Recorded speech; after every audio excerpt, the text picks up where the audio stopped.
Ya.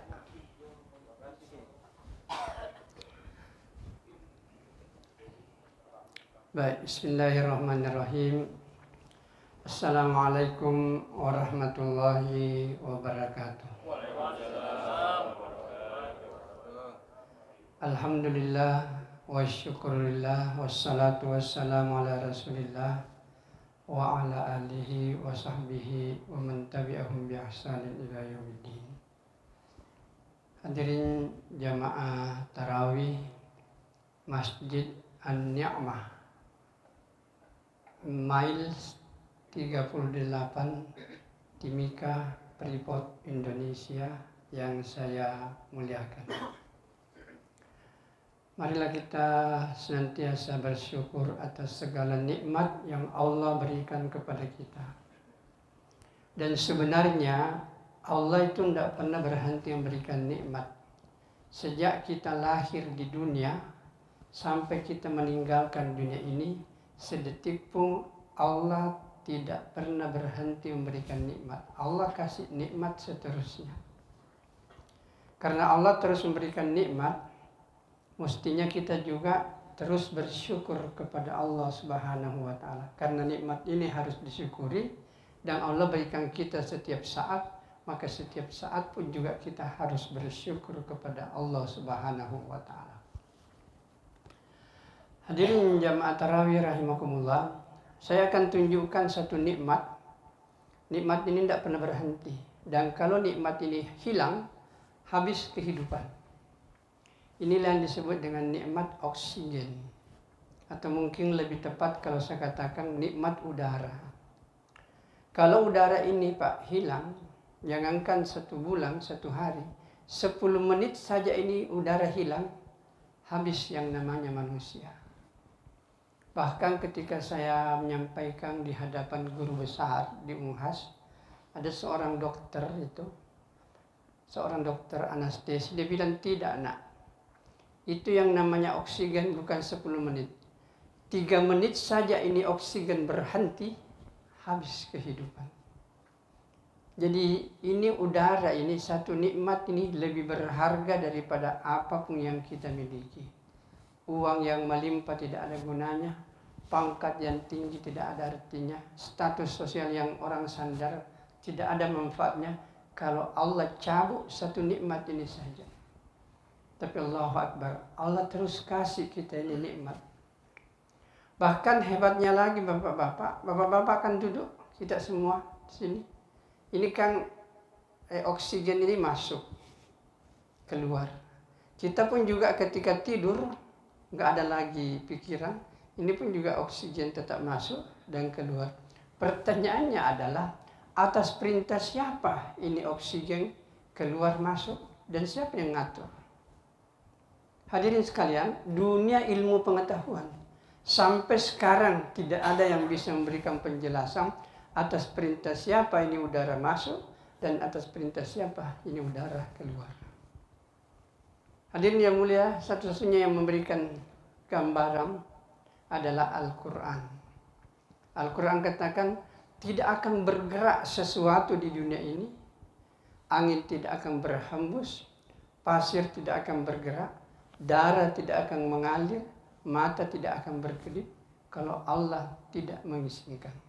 Semua yang terjadi di alam semesta ini mutlak di tangan Allah Subhanahu wa Ta'ala. Ini menangkan hadirin yang mulia, Allah kasih masuk udara, kasih keluar, kita jalan, kita tidur, luar biasa kasih sayangnya Allah kepada manusia. Maka hadirin yang dimuliakan oleh Allah Subhanahu wa Ta'ala, nah bagaimana caranya mensyukuri nikmat ini? Sederhana saja Pak, manfaatkan semua nikmat ini untuk melaksanakan tujuan penciptaan kita. Kita diciptakan di dunia ini hanya sederhana saja, yaitu untuk beribadah. Ibadah dalam arti taat kepada Allah. Jadi kita diciptakan ini adalah untuk taat kepada Allah. Dan tadi sudah kita singgung tadi siang, taat itu sederhana saja.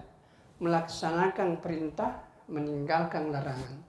Dan satu hal yang harus dipahami dan diyakini sungguh-sungguh, bahwa Allah Subhanahu wa taala menginginkan kita bahagia semuanya. Menginginkan kita masuk surga semuanya. Mari kita berpikir sederhana, Pak. Seandainya semua perintah Allah dikerjakan oleh manusia, alangkah nikmatnya hidup ini. Tidak semua orang bertindak adil, disuruh amanah, semua orang amanah, disuruh saling menyayangi, semua orang saling menyayangi. Alangkah indahnya hidup ini. Sebaiknya juga kalau semua larangan Allah ditinggalkan, Pak, maka kehidupan ini akan terasa surga sebelum masuk ke surga yang sesungguhnya.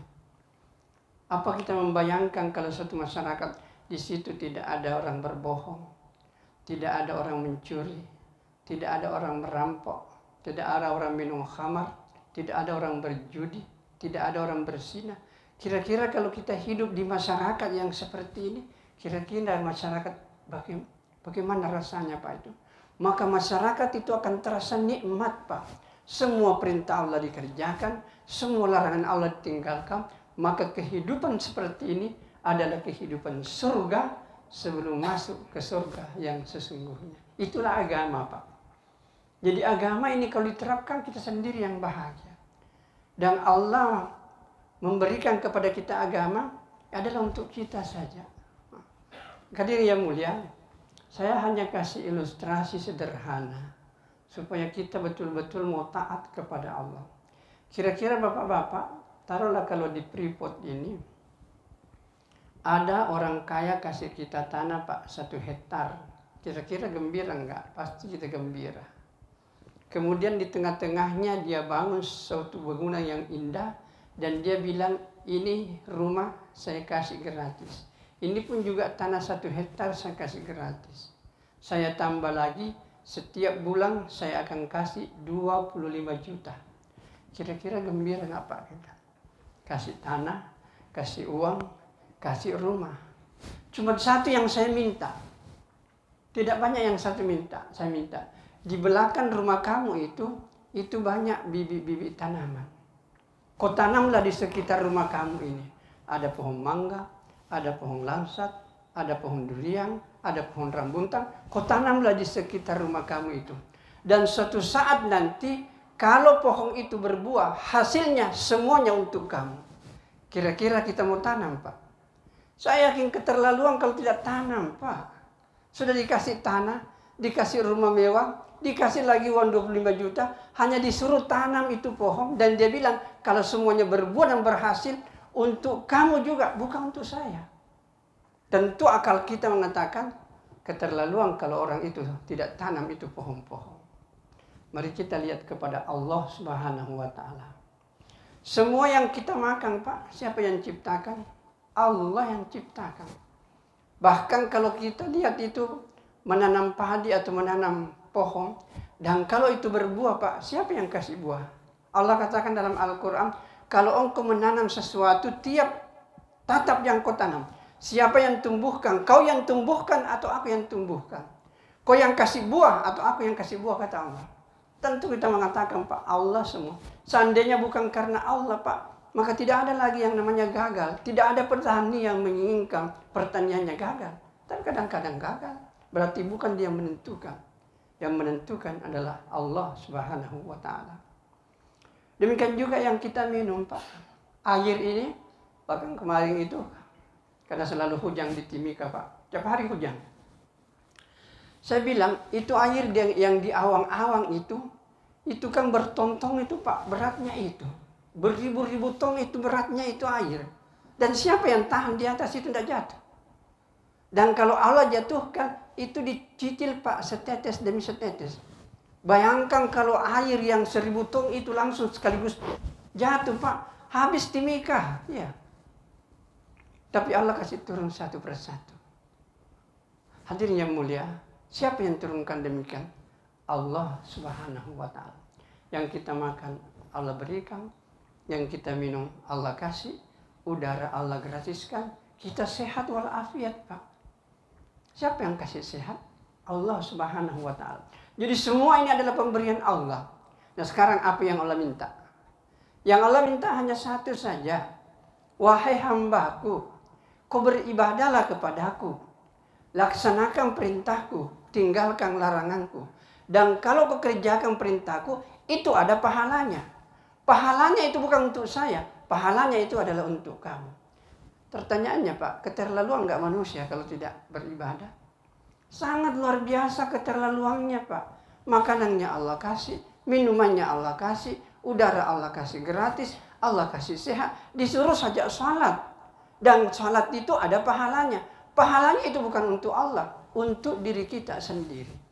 Ini yang harus dipahami, saya ingin tekankan di sini, bahwa semua ibadah yang kita kerjakan Pak, sholat, puasa, zikir, haji, itu bukan untuk Allah, untuk diri kita. Allah tidak butuh pahala. Satu dunia ini orang sholat semuanya, Allah tidak naik derajatnya. Tidak ada lagi orang yang mau sholat, Allah tidak turun derajatnya. Allah agung dengan keagungannya, Allah mulia dengan kemuliaannya, tidak ada hubungannya dengan ibadah manusia. Semua ibadah yang dikerjakan manusia bukan ditujukan untuk menyenangkan Allah Pak, bukan untuk Allah, untuk kita. Cuma semua ibadah ini perlu kita tegaskan, kita kerjakan karena ketaatan kita kepada Allah Subhanahu wa taala. Hadirin yang mulia, saya hanya akan tunjukkan Pak. Suatu saat Nabi didatangi orang dari dari desa Labadui namanya. Orang itu bertanya sederhana saja, "Dullani ala amal idza amiltuhu dakhaltul jannah." Ya Rasul, tunjukkan kepada aku amal, dan kalau saya kerjakan itu amal, saya akan masuk surga. Nabi katakan, kalau begitu gampang. Yang pertama, antashhada an la ilaha illallah wa la tusyriku bihi syai'an. Kau bersaksi tidak ada yang berhak disembah kecuali Allah, dan jangan sekali-sekali musyrik. Yang kedua, wa tuqimus sholatal mafrudah. Kau kerjakan sholat yang wajib-wajib saja. Lohor 4 rakaat, asar 4 rakaat, maghrib 3, isya 4, subuh 2. Kau kerjakan itu baik-baik dengan rutin istiqomah.